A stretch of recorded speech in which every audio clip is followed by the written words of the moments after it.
e hoje nós vamos falar do perdão e as relações familiares. Vai englobar um pouquinho mais do que a relação familiar, porque nós compreendemos as relações familiares só como coisas relacionadas à nossa família, mas a partir da vida sistêmica, inteligência sistêmica, a gente já sabe, eu já sei, e quem conhece essa abordagem e já está consciente sobre a atuação disso tudo na nossa vida, já sabe que o sistema ele se estende um pouco mais do que nossa família, que é só aquela partezinha reduzida que a gente acredita que faz bem pra gente ou que a gente pode fazer bem pra eles. Qual é a concepção social básica, qual é a concepção consensual a respeito do que é o perdão? Nós achamos que alguém faz alguma coisa e aí, de repente, se deposita na mão daquele que sofreu com esse ato que foi feito a possibilidade de perdoar ou não aquela pessoa que foi ofensiva, que foi o ofensor nessa situação. Então, esse é o nosso consenso do momento. Essa é a construção que a gente fez a partir de muitas percepções e conceitos, de todo o estudo da dinâmica humana, de que o perdão é isso. Eu faço algo com alguém ou com alguém. E aí essas pessoas têm um poder de me abonar, digamos assim. E nós temos a impressão, por exemplo, que às vezes nós temos a possibilidade de dar de novo um cheque em branco para alguém quando essa pessoa nos procura para buscar um perdão. Só que perdoar não é entregar um cheque em branco para as pessoas que se colocaram nessa situação verbal, principalmente, do perdão. Eu não posso pensar que quando eu peço perdão, eu estou ganhando de novo a possibilidade de, inclusive, preencher esse cheque com a mesma coisa que eu fiz. E quando nós entendemos também que o perdão ele é algo que alguém faz e alguém abona, alguém faz e alguém perdoa, alguém faz e alguém liberta, tira o peso dessa pessoa do que fez, eu também deixo de entrar em contato com aquilo que eu fiz e com aquilo que eu preciso reparar. Então a gente pode avançar nessa concepção de perdão quando começamos a entender que o perdão é uma co-construção de no mínimo duas pessoas para se estabelecer novamente uma relação de confiança. Porque quando existe algo feito para alguém, existe uma quebra, uma ruptura numa relação de confiança. E especialmente a nossa, humanos que somos, que temos muitas feridinhas abertas ou grandes feridas abertas da nossa infância, da nossa primeira infância, da nossa infância, né? Da nossa infância desse momento até os 7 anos, da nossa infância depois até os 11 anos, quando entramos na pré-adolescência, daí vem novas coisas que a gente precisa trabalhar. E aí eu começo a entender que a minha possibilidade de viver algo com alguém, ela tá sempre conjugada. E também estão conjugadas as consequências daquilo que se passa. Então, entendendo que o perdão é uma co-construção em busca de uma nova estabilidade a partir da confiança se conquistada a 2 ou no mínimo 2, a gente começa também a saber que nós podemos decidir, a partir de algum lugar, viver essa reconciliação. Esse é o primeiro desejo que eu tenho que ter claro dentro de mim e a pessoa que foi o ofensor, ou no caso, se eu for a ofensora, as duas partes, ou todas as partes, precisam compreender que é necessário se viver uma reconciliação. Quando a gente fala em reconciliação, a gente fala em conciliar-se com algo do jeito que é. Porque não tem como eu me conciliar com algo que não existe. Porque Por que às vezes eu me sinto muito inquieta em relação a alguma coisa que alguém me fez e eu não consigo aceitar, eu não consigo ter uma compreensão maior, eu não consigo de forma nenhuma com que isso tenha alguma explicação dentro de mim, porque eu estou sempre trabalhando a fantasia de que algo deveria ter sido diferente. Então, se eu trabalho a fantasia de que algo precisa ser diferente, eu não consigo entrar em contato com a realidade e concordar com a realidade que eu não tenho como mudar. Quando as coisas acontecem, eu posso escolher um rumo a partir daí, dependendo das complicações sistêmicas que eu já me livrei na minha permanência, na minha chegada aqui nesse mundo. Mas muitas vezes nem isso eu consigo escolher. Mas eu posso decidir em algum momento da minha vida que a conciliação pode me fazer muito bem, porque as reconciliações, elas acontecem dentro da gente mesmo. Elas não acontecem fora. Eu, do lado de cá, tenho essa reconciliação vivida dentro de mim, frente a algo que aconteceu, e do outro lado, pessoas têm reconciliação dentro de si, frente a coisas que aconteceram. E nesse conjunto, nessa mutualidade de interesse, de conciliação, a gente pode avançar na nossa caminhada, que é uma caminhada humana. A gente pode transgredir coisas, assim como a gente pode caminhar muito rapidamente ou um pouco mais lentamente. Mas definitivamente, nós podemos entrar agora num campo de consciência que compreende essa co-construção do perdão. A gente pode começar a habitar, por exemplo, que se alguém fez algo para mim e eu me coloco com o perdão na mão, com a possibilidade de libertar essa pessoa de alguma coisa, eu estou me colocando como grande. Eu estou me colocando como alguém que tem poder. Imediatamente, quando eu imagino reter esse poder, eu estou dizendo que o outro, que foi o ofensor no caso, é pequeno. E falando aqui de relação entre iguais, que são, por exemplo, relações de amizade, relações entre casais, relações entre sócios, relações em que não existe ordem, não existe hierarquia. Então, nessas relações entre iguais, o perdão também precisa acontecer, essa reconciliação também precisa acontecer entre iguais. Então, esse perdão não está na mão de uma pessoa só. Está na mão de duas pessoas que podem fazer alguma coisa, que podem fazer juntas alguma coisa, partindo do desejo de que algo seja feito. Quando nós conseguimos viver essa equiparação, essa igualdade, a gente começa a conseguir falar em restabelecer o vínculo de confiança.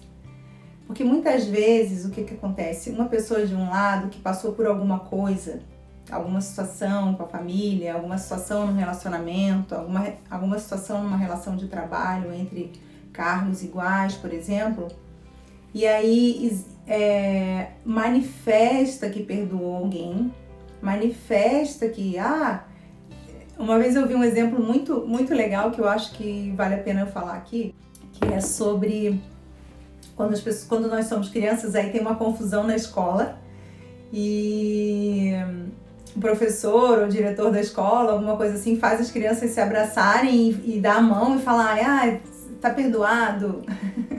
E faz ter uma conciliação ali, né, uma fachada de conciliação. Mas por trás desse ato, que foi um ato estabelecido, imposto por alguém, essas duas crianças chegam lá fora na hora da saída e falam, eu vou te pegar lá fora. Então, assim, às vezes a gente formaliza um perdão, mas definitivamente não vive a possibilidade, né? Porque o perdão realmente é uma coisa muito profunda. O perdão, ele nos exige coisas, percepções de vida, conduta, postura, que é uma coisa muito abrangente, muito grande. E quando eu vivo isso, quando isso realmente foi verdadeiro, quando isso realmente aconteceu, ou o mais próximo disso se deu, eu posso viver os efeitos. Então, quando eu vivo o perdão com alguém, quando eu vivo o que é mais próximo do perdão com alguém, eu consigo ver nessa relação se está se dando o resultado dessa conciliação dos interesses de que algo seja reconstruído, de que essa confiança seja retomada. E não é de um lugar de concessão, não é de um lugar de eu te concedo a possibilidade de fazer de novo, por exemplo, né? Como dizia Jesus, dá a outra face, né? Não é de um lugar de concessão. A gente tem, dentro da inteligência sistêmica, a gente aborda duas possibilidades mais importantes de se viver essa conciliação. A primeira delas é a reparação. Então, quando eu me abro para a reparação, quando eu me abro para aquilo que pode ser reparado para aquilo que foi para aquela pessoa que foi ofensiva comigo, que ou me agrediu, ou fez algo muito mais brutal, ou me roubou, ou enfim, todos os exemplos que a gente possa aqui citar como algo que causa a impressão de que um dos lados tem que perdoar ou poderia perdoar. Então, quando eu permito que isso seja compensado, quando eu permito que isso seja reparado de alguma forma, eu sei que dentro desse conjunto de pessoas envolvidas no ato que fez mal, que trouxe prejuízo para alguém, existe a disponibilidade de consertar, né, essa construção também que é do que foi dos dois para que algo acontecesse ali de errado, digamos assim, né? Então, a gente pode pensar que para viver o que há de mais próximo em relação ao perdão, tomando o perdão como uma coisa super ampla, super profunda, de um desprendimento, de um lugar de muita clareza mesmo, de um lugar de muita consciência. Então, para viver o mais próximo disso, quando eu permito que a pessoa faça alguma coisa e eu aceito essa reparação. Então, eu sofri alguma coisa, por exemplo, com meu irmão. Algo que me magoou profundamente, ou que ele sabia que não ia me fazer bem, ou que os dois chegam à conclusão que foi algo muito difícil de aceitar, muito difícil de conviver. E aí os dois podem se abrir para poder trazer a reparação e o outro acolher a reparação. Porque eu atendo casais, por exemplo, e atendo pessoas individualmente, e muitas vezes o que se observa é o seguinte: alguém tentando reparar e alguém recebendo e não permitir a reparação. Então, é como se tivesse de um lado uma máquina incessantemente interessada em proporcionar algo e do lado de cá uma pessoa que se faz inocente, só pegando, sem dar aquela percepção do outro de que ele não pode compensar, porque ele é um ofensor e isso não tem compensação. Então, quando isso acontece, um dos lados não está interessado em melhorar esse relacionamento. Um dos lados não está interessado em viver essa conciliação. E nem sempre a reparação também institui a convivência com uma pessoa, porque às vezes podemos resolver simplesmente não conviver mais com aquela pessoa que nos causou algo. Mas nem por isso não temos que nos fechar para algo que ela possa fazer em relação à reparação. Então, voltando lá na relação de irmão, de repente, diante daquilo que foi visto pela pessoa que causou algo, ela consegue observar também algo, às vezes um prejuízo, por exemplo, financeiro, né? Uma negociação, algo que foi muito ruim para uma das partes. Ele pode observar dentro dessa dinâmica o que ele pode fazer para reparar, talvez não na mesma proporção, ou não do mesmo jeito, ou não com a mesma moeda, mas para trazer uma reparação para que então a pessoa que foi agredida, que teve prejuízo, possa se manter um pouco mais abaixo e esse que reparou ir um pouco mais para cima, e aí haver um equilíbrio nessa relação.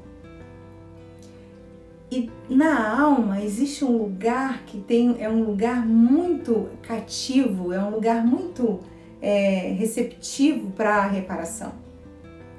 Mas eu preciso deixar com que as percepções da minha personalidade, que são as percepções relacionadas à minha parte mais instintiva, minha parte mais primitiva, que está lá conectada com o meu cérebro reptiliano, que não fica no neocórtex. Para isso eu tenho que estar consciente de que essa parte que está totalmente presa e atrelada àquilo que não permite com que o outro faça a reparação, então eu tenho que me despir o máximo que eu consigo dessa percepção de que o outro é sempre mal e de que eu sou sempre a boa, e aí permitir que seja feita essa reparação e eu me igualo. E nesse lugar cativo para o que é reparado, desse lugar surge um novo elo que pode ser de confiança. E aí, retomando essa confiança, essa relação começa de novo a ficar entre iguais. E ainda que eu não confie mais, ou que eu não entregue mais, por exemplo, os meus investimentos para o meu irmão cuidar, existe um lugar em mim que já se equilibrou com ele. Nos relacionamentos de casal, nos relacionamentos dos casamentos, dos namoros, ou em relacionamentos de duas pessoas que convivem muito, isso acontece muitas vezes assim.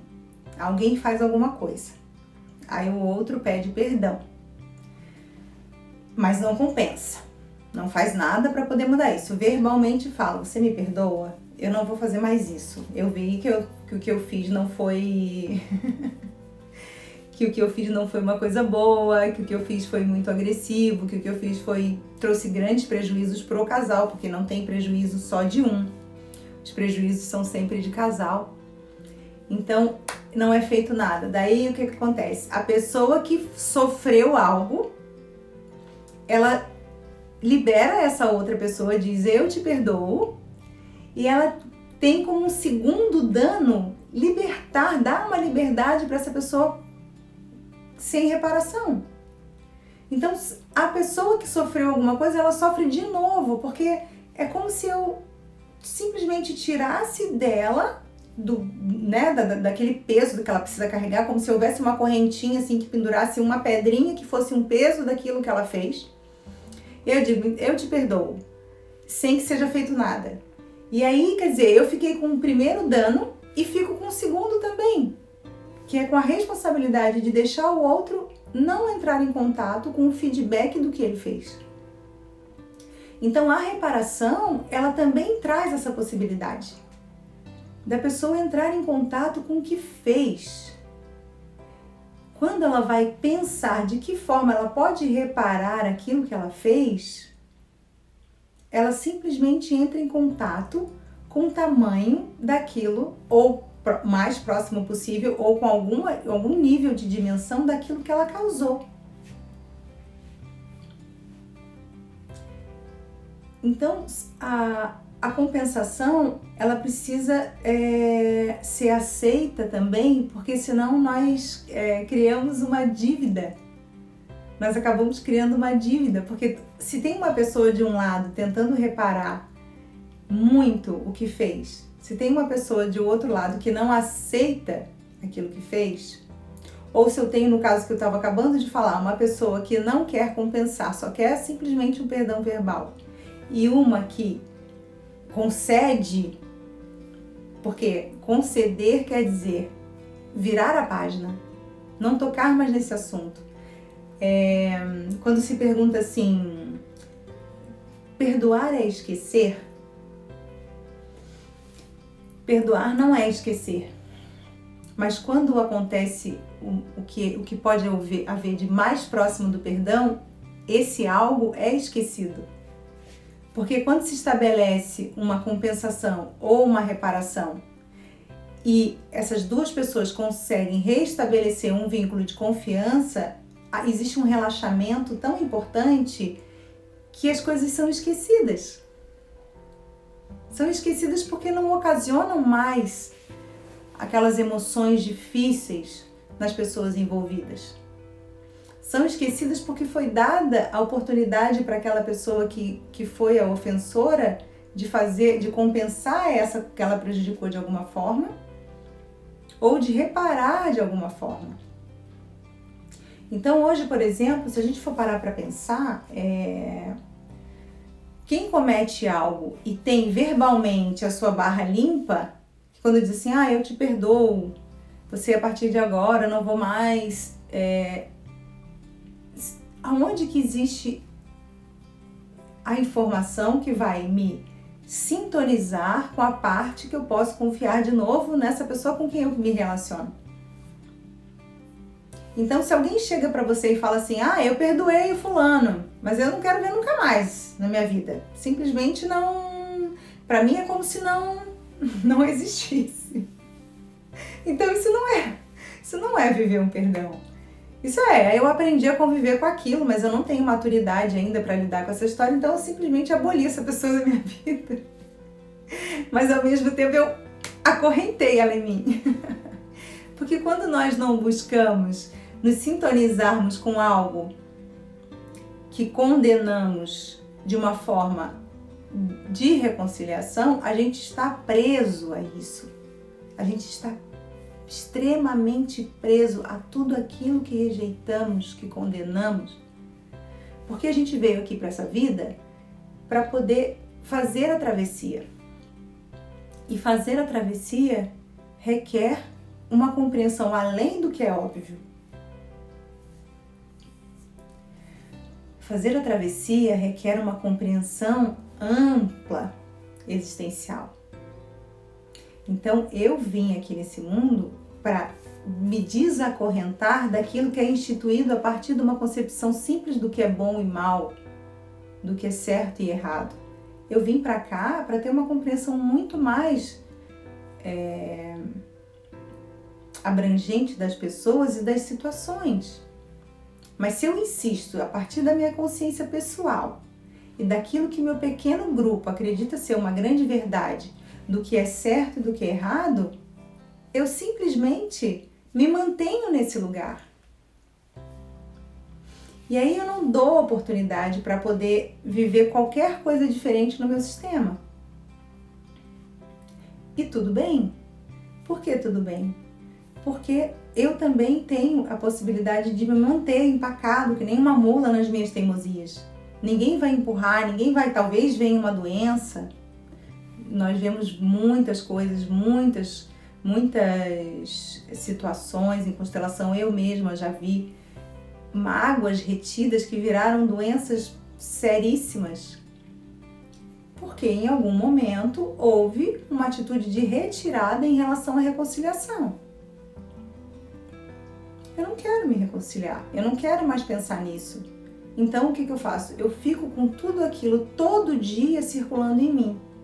Toda aquela raiva que eu sinto daquele evento que eu não escolhi, mas que eu também não posso mudar porque já aconteceu, eu escolho lembrar todo dia um pouquinho daquilo.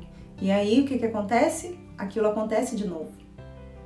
Porque cada vez que eu lembro e alimento algo, é esse algo instituído. Então, viver o que mais se aproxima do perdão é uma decisão. É e vai ser sempre uma decisão das partes envolvidas. Houve um período de muitos assassinatos na África do Sul uma vez uma senhora perdeu o filho na época do apartheid e foi feita uma pergunta para ela sobre o que ela gostaria que acontecesse, que pudesse reparar aquilo que ela viveu naquele momento que ela estava vivendo a perda do filho dela. E aí ela disse assim, eu quero que essa pessoa, né, essa pessoa que assassinou o meu filho, que era da guarda, que era da polícia, não me lembro bem, venha todas as tardes aqui conversar comigo. Porque eu me sinto muito sozinha. Eu perdi o meu filho. Então, imagina o nível de compreensão você se sentar na frente da pessoa que tirou a vida do seu próprio filho para proporcionar esse nível de reparação.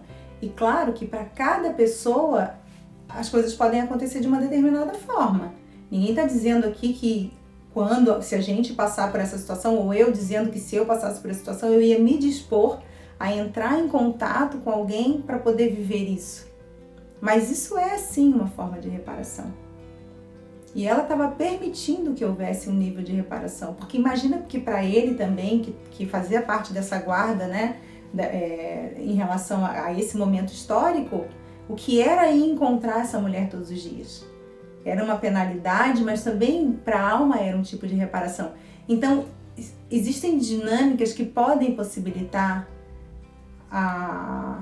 e favorecer a nossa caminhada, facilitar a nossa compreensão de que o mundo está além das nossas pequenas compreensões limitadas, que vêm das nossas dores, que vêm da nossa infância, que vêm da nossa família, que vem da nossa casa, né? Lá em casa a gente pensa assim, lá em casa a gente acredita que... Mas existem também coisas que estão relacionadas com dívidas ancestrais. Mas falando, por exemplo, de dívidas ancestrais, né? Primeiro eu vou querer falar um pouco sobre a questão de perdoar, por exemplo, algo que minha mãe ou meu pai fez, que parece insuperável, insustentável. Às vezes situações de abuso, às vezes situações de violência, né? De violência psíquica, de violência verbal. Como é que eu faço, né? Eu escuto isso. Como é que eu faço para perdoar isso? Eu nunca vou conseguir perdoar isso.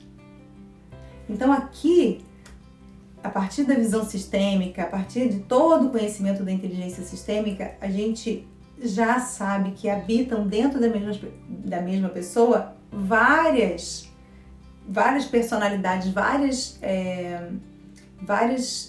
aspectos nossos, não, muito além de aspectos.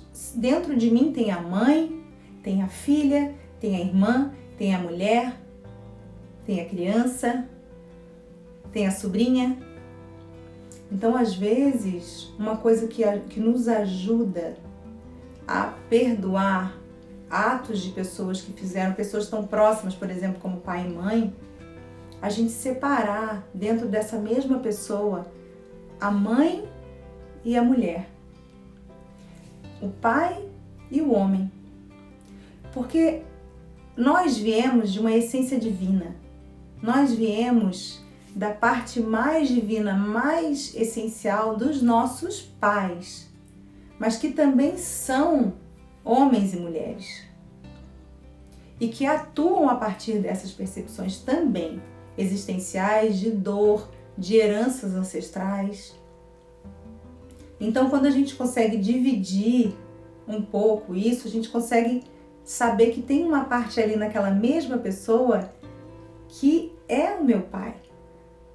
Tem uma parte ali que é a minha mãe, que seria incapaz de fazer qualquer tipo desse. E a minha intenção aqui não é bonificar, nem abonar, e nem não trazer a compreensão de que houve realmente algo oneroso que se viveu e que existe algo que precisa ser feito, sim. Mas a reconciliação com o pai e com a mãe pode ser vivida, que também está dentro daquela pessoa, que também habita aquele corpo, mas que me deu a vida e que eu jamais vou poder devolver. E que eu recebi sem mérito algum, inclusive. Então, para começar essa percepção de que a reconciliação pode ser vivida, podemos começar a fazer essas divisões e tornar a nossa vida mais simples, no sentido de não ficar revivendo, remoendo e nos martirizando e com o nosso chicotinho ali, sabe? Buscando sofrimento todo o tempo. E aí uma outra forma também que a gente pode viver a aproximadamente a necessidade que a gente tem do perdão é também de dar o troco. Então tem a compensação que eu já falei um pouco aqui, que é a gente permitir que a pessoa nos compense, e aí os dois, todas as pessoas envolvidas chegam nesse lugar de permitir a compensação e o outro de compensar o que fez, mas tem também o da devolução. Quando eu devolvo para a pessoa o que ela fez para mim, e aí na visão sistêmica a gente sabe que sempre que se devolve algo, se devolve um pouco menos, eu também volto para o mesmo nível da pessoa. Por que a gente fala de relações entre iguais aqui, que precisam de equilíbrio? Porque a gente sabe que em relação entre pais e filhos existe um buraco sem fundo para a gente perdoar os nossos filhos. Existe uma coisa interminável, né? Quantas vezes a gente escuta, nossa, você de novo aguentando isso do seu filho, nossa, você de novo fazendo isso. Então, assim, por isso que eu não trago essa compreensão, porque realmente é o nosso amor pelos nossos filhos e pelos nossos filhos, principalmente, é um amor incondicional. Mas quando somos filhos, que a gente já sai de uma postura, já vive uma postura, já nasce com uma postura de cobrança, de tomar, de pegar e de achar que nunca foi o suficiente, e a gente começa a viver esse problema com a reconciliação. E a relação entre iguais, que são amigos, né? Relacionamento de casal, amizades, pessoas que podem ser sócias ou que são colegas de trabalho. Daí essas relações ficam mais difíceis, porque para ter a reparação, ou para ter a compensação, ou para dar o troco, tem que ter um interesse mútuo. Para dar um troco um pouco menos. Porque eu posso dar o troco em alguém e ela viver a culpa e entrar em contato como feedback daquilo que ela fez a partir do que eu causei. Então, por exemplo, uma pessoa que passa por uma traição e ela vira e fala que vai permitir que o outro fique tranquilo porque ela te concedeu o perdão. Então eu te perdoo. Você me traiu, eu vou te perdoar, vamos viver a vida e tal, mas nunca consegue, na prática não consegue viver isso, não consegue operacionalizar isso. Toda vez que a pessoa chega em casa quer olhar o celular, toda vez que a pessoa chega em casa vai cheirar a roupa, toda vez, entende? Toda vez é uma coisa assim que é uma coisa que absorve. Quando vê a pessoa tá completamente dos pés, a cabeça totalmente absorvida nessa obsessão, porque ela não está conseguindo realmente permitir ou que a outra compense, ela também não consegue se desligar dessa pessoa e também não dá o troco. E muitas vezes não dar o troco quer dizer, eu sou legal e você é mal. Eu quero me manter nessa posição. Porque se eu fizer alguma coisa de ruim também, eu vou perder esse status, né? De gente boa, de gente fina, de gente que não faz coisas erradas. Mas perder esse status quer dizer, eu vou me colocar de novo no teu nível, porque a gente vai crescer junto. A gente vai avançar junto. A gente vai mutuamente se cuidar e recuperar a nossa confiança. E claro, dentro da sua relação e dentro da sua dinâmica com o seu parceiro, com a sua parceira, você vê se isso é possível, até que ponto que tem como se dar esse tipo de coisa. Porque realmente, de um lado só, assim como não é possível perdoar, também não é possível não fazer algum movimento do lado de cá para que isso aconteça. É conjunto, sempre é conjunto. Então eu posso, por exemplo, meu marido me traiu, minha mulher me traiu, e não me sentir grande, poderosa e perfeita e fiel e muito leal e fazer alguma coisa ruim também, só que um pouco menos. E aí, quando eu fiz a live sobre casais, quando eu fiz a live, né, das leis do amor com nós mulheres, eu falei bastante sobre isso também. Por que é um pouco menos? Porque senão a gente vira uma arena de disputa de quem faz mais mal para o outro. E aí também é uma atitude infantil que não é capaz de dar um passo em direção à reconciliação.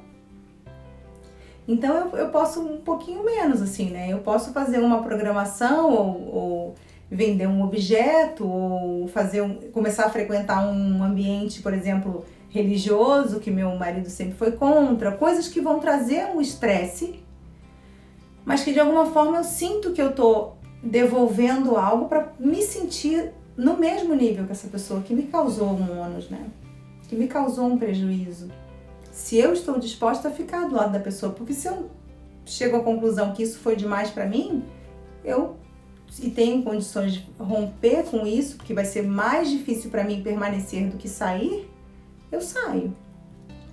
E aí isso também é um jeito de reparar as coisas, porque eu privo a pessoa da minha presença. E é um feedback muito importante para aquela pessoa que causou um dano.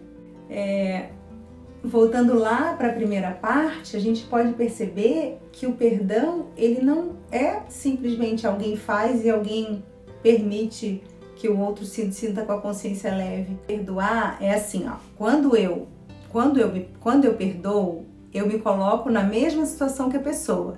Eu vivo um equilíbrio com a pessoa. Porque quando eu perdoo e eu não estou equilibrada para a pessoa, eu estou acima dela. Então, quando eu sou detentora do poder do perdão, eu estou acima da pessoa, estou me colocando como grande.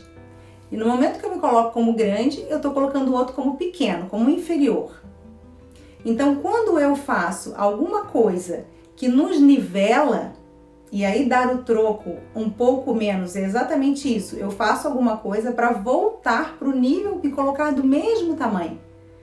Porque se eu não faço nada, eu tô detendo isso, entende? Então a pessoa tá sempre endividada comigo, eu me vinculo a ela. Então perdoar não é dar o troco, mas quando eu faço alguma coisa para me manter relacionando com essa pessoa, mas que é uma coisa que a pessoa também não gosta que eu viva, e eu me torno novamente no mesmo nível que ela, eu posso estabelecer uma relação de igualdade e iniciar a partir daí o retorno de uma confiança, ainda que eu não conviva com ela. Então, é que às vezes a gente parte do 8 para o 80, assim, né? Para a gente viver o perdão, a gente precisa que essa relação se retome. Então, dificilmente eu vivo o perdão se eu não quero mais conviver com uma pessoa. Porque quando a gente vive o perdão, a gente vê os efeitos disso na relação. Quando a gente vivencia o perdão, a gente percebe aonde que esse perdão atua. De que forma que isso está abrandando e trazendo pacificação para o meu relacionamento. Ainda que eu não conviva com essa pessoa. Então não é uma coisa reducionista assim, dá um troco, perdoa. Não, muito pelo contrário. Pode ser que você dê 1000 trocos, faça várias coisas que a pessoa não goste e ainda assim você não se sinta vingada. O que não é isso que isso não é aqui também. É uma retribuição de algo que também não é bom. E aí, entrando em contato com essa parte que foi negativa que a pessoa fez, ela consegue entrar em contato com a sua culpa, com a dificuldade, com os danos que ela causou. E do lado de cá, eu também me sinto, não, agora eu também estou numa posição de... Também fiz o que eu quis, não abri mão daquilo tudo que eu sempre abro quando eu me relaciono com essa pessoa e nós estamos nivelados.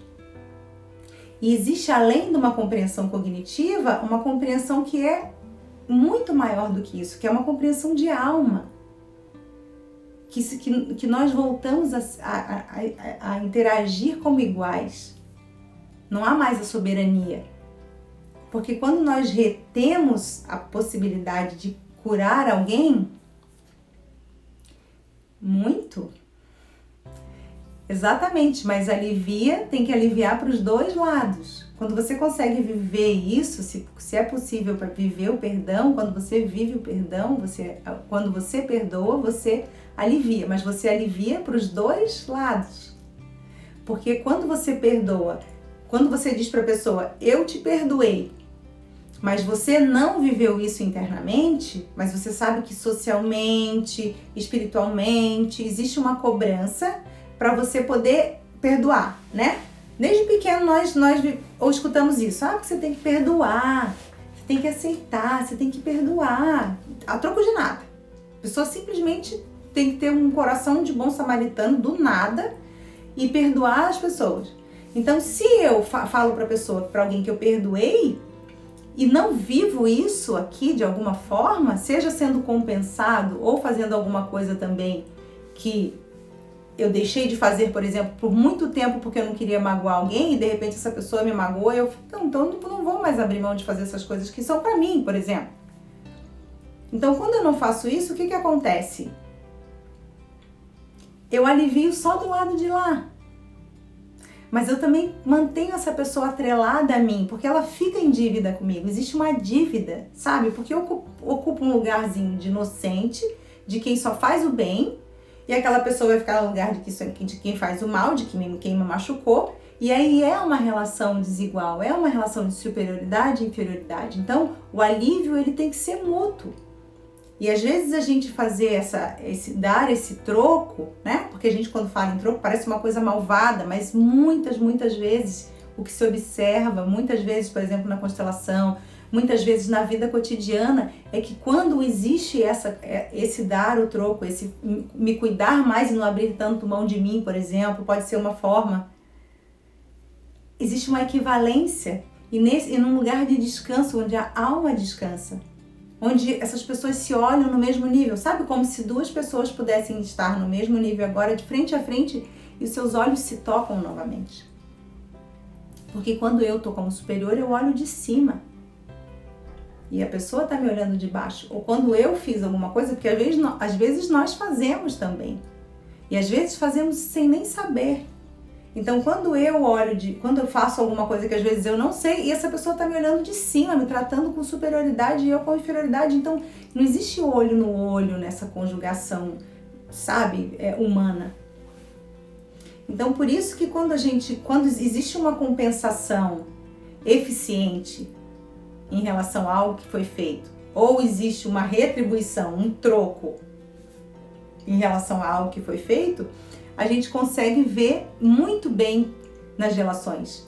Porque as relações, elas se mantêm, você se alivia. Quando você fala, você não quer distância, sabe? Você fala, não, eu tô tranquila. Essa pessoa agora vive lá, eu vivo aqui, mas tá tudo certo. Se algum dia a gente se encontrar, tá tudo certo, porque foi vivida uma reconciliação. Que as pessoas perguntam que perdoar é esquecer, e eu digo, perdoar não é esquecer, mas quando se perdoa, se esquece.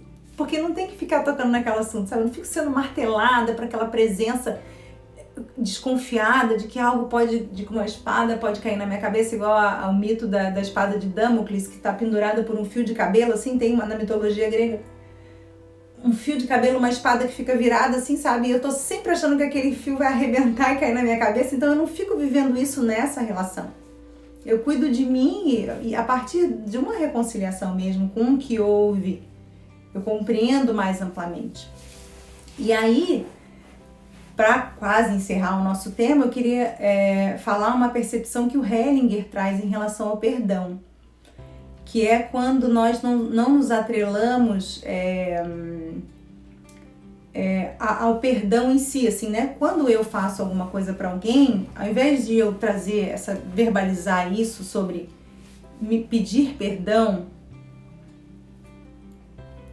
acho que perdoar é tirar a armadura. Eu também sinto que tem muito a ver com isso.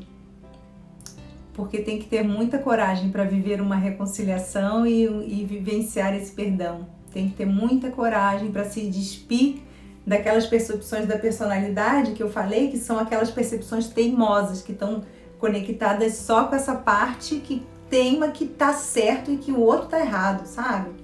E que só existe essa percepção no mundo. Então, o Hellinger diz que a gente pode, ao invés de falar me perdoa ou eu perdoo, quando eu faço alguma coisa, fica muito mais leve para as duas almas dizer que sente muito, sabe? Eu sinto muito, e aí eu não entrego para o outro a possibilidade de me abonar, de me dar algo como uma alforria, ou como eu disse no início da live, como um cheque em branco, e me entrega um cheque em branco que inclusive eu posso preencher com os mesmos danos. Então, quando eu tenho a consciência de chegar para o outro e dizer eu sinto muito, eu estou em contato com algo muito profundo. Porque para eu dizer isso, eu